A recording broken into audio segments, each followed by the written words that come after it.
Today I'm showcasing a line that is gonna be extremely powerful for the Ultra League format. We're gonna have Articuno up on the lead, while at the back the greatest of all time safe switches for Ultra League, Cobalion, will be paired up with our Shadow Swampert. You already know Shadow Swampert is gonna be an amazing closer on any format on Go Battle League, and also here it makes no surprise to anyone as to how and why we're using this Pokemon on this line. But the other two, the Articuno and the Cobalion, two legendaries that come up pretty clutch to help Swampert and win many battles just for you. This team is unique, this team is using Articuno up on the lead, which is pretty nice if you ask me, and now we can try to pressure a lot with our Swampert with the Earthquake, but unfortunately they are gonna block. Good news though is that they have to spend their energy, and if I have counted correctly they need 3 more of those double kicks in order to farm up to a Stone Edge or not, but anyways I still managed to catch the Stone Edge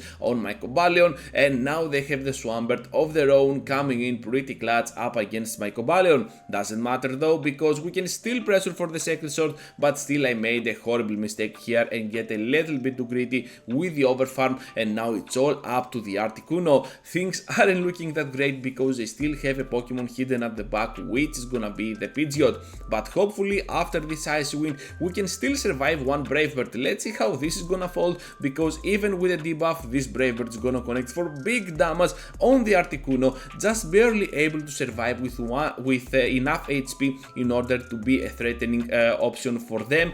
Down they go to the Hurricane from my Articuno, and the Icy Wind now for the final hit against the Pidgeot will secure the first sweaty battle for this video.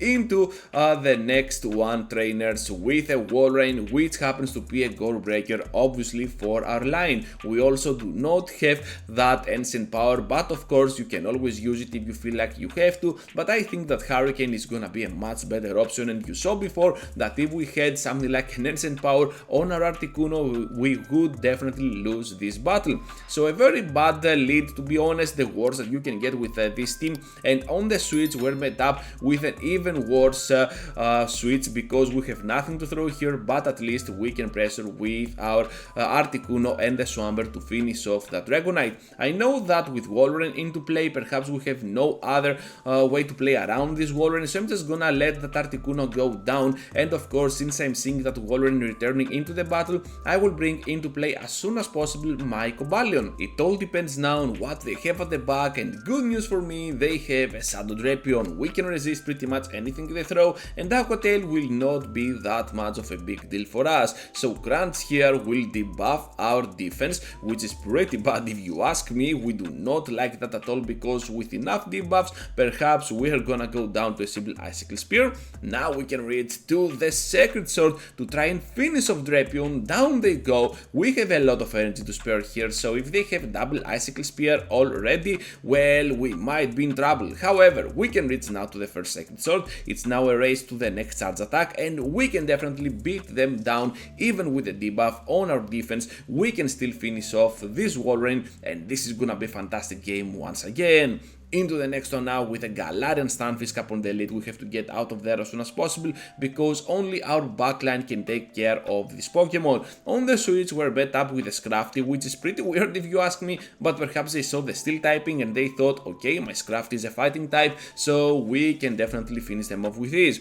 So at this point we can still keep pressuring with our Sacred Swords, and look at how easy it is for us to go for another one and win the CMB up against the Scrafty, which is pretty interesting, because now down we go to the Scrafty, but of course we can have the upper hand up against them even when they have the Galarian Stunfisk paired up with our Articuno, because I have a feeling that my Shadow Swampert will definitely go to town when two shields are on its side. Whatever they have at the back will most likely get nuked down, and they have a Jellicent. So amazing news here for me. I'm just gonna try to throw in between those hexes because I want them to be kind of locked in a locked scenario up against my Pokemon, since they go for the Hex, if you throw immediately at the start of the Hex animation, they cannot switch out at all, so you have a guaranteed nuke without risking them to catch any move at all. We have so much energy to spare now. Down goes Jellicent, down goes almost in one shot the Stunfisk, and whatever they throw here, the battle has already settled its outcome, so we're gonna take this victory once again. So let's see what we have into the next one, because we're having another whole rain. What can you do, trainers? We're just gonna stay in a little bit, try to see how this is gonna unfold, and they're gonna get to the Icicle Spear. You know what, I'm just gonna go now straight for the Hurricane, try to do as much damage as possible with my shiny Articuno. I have not added on the left side, I have the regular one because I couldn't find a sprite for the shiny Articuno, but still, yeah, shiny Articuno looks much better than the regular one. I definitely admit this.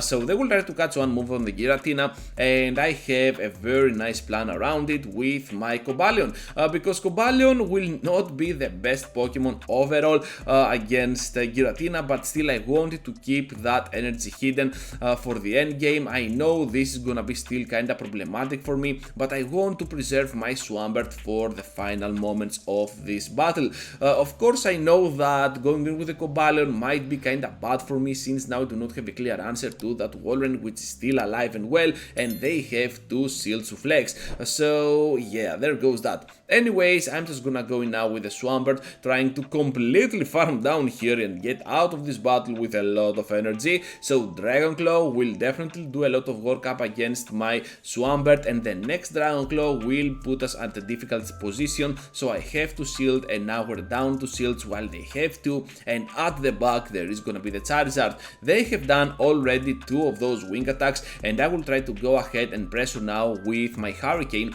on that poor Walrein. So they have 2 wing attacks, 1 more 3, and I get for the extra matchup for no reason, and at this point they can reach to the CMP. So if I was not gonna go for that extra matchup, we could definitely win this entire battle with a double Hydro Cannon, but yeah, I definitely messed this up. Well played to my opponent, they played it very nicely here with the Charizard on the end, but we had a win con and I definitely messed it up. Anyways, well played once again, and we're having now the Cresselia here coming in up against our Pokemon. So Moonblast will do a fairly good amount, I believe, of damage to our Articuno, but still not enough to finish us off or put us at a threatening position, and we can definitely go ahead and pressure for the Hurricane now for the big damage output on the Cresselia, which they are gonna take, and of course now Cobalion can go in after the first debuff and we can easily farm down. Tentacruel comes into the battle, and we're gonna go now with those Stone Edges. Good news for us is that we are part steel and we can definitely resist those poison moves. With that in mind, I believe that if they do not get that debuff from the Scald, we're gonna be just fine with our Stone Edges pressuring all the way. And now we need 4 of those double kicks to get into the next one, because you need 5 for the first, 5 for the second, and then it goes 4 for the third, which is pretty nice if you ask me. And now we can go in with the Swampert since our switch timer is already up and well. Cresselia goes in and we can pressure with those Hydro Cannons. We do not want to spend our final shield on this battle, but as it seems they want to go ahead and shield their own, so at this point makes me think that whatever there is at the back hidden will be kinda weak to my Swampert, but then it hit me, it is gonna be the Guzzlord that we have already seen, and this is kinda weird because at this point we can pressure for the Hydro Cannon and the finish off, which they are gonna take. Perhaps they thought they could survive since this is gonna be resisted damage, but to be honest, I really like Swampert on its shadow only because of that factor. It can do so much damage with those resisted Hydro Cannons, and of course now the double Sacred Sword will definitely seal the deal up against Tentacruel.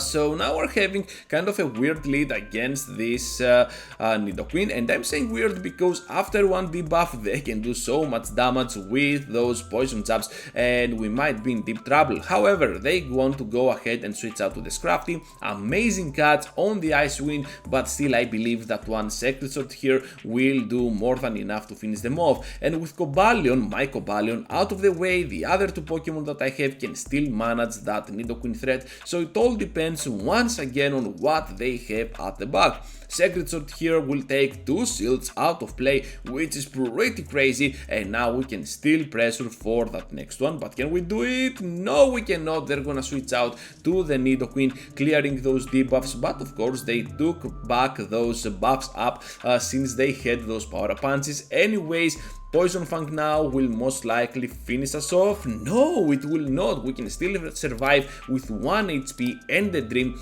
with that debuff against the Scrafty, and I believe that Swampert can definitely go to town here by completely farming down, keeping the shield, nothing to shield against them. We have 2 shields, they have none, and Giratina will be at the back. All we have to do is to survive those Dragon Breaths and of course reach to back earthquakes and finish them off with style. They know that, that's why they do not throw at all, and of course this is gonna be an awesome win for our Swampert.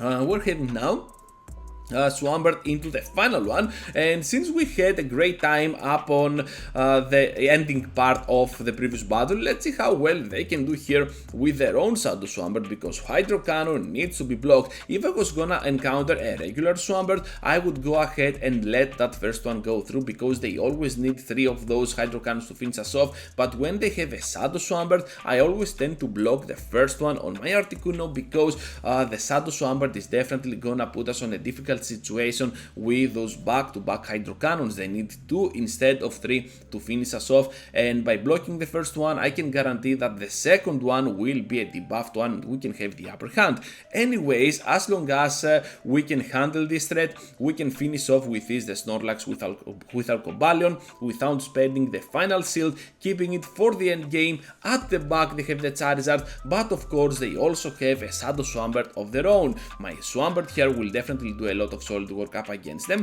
and now we can pressure for the Icy Wind.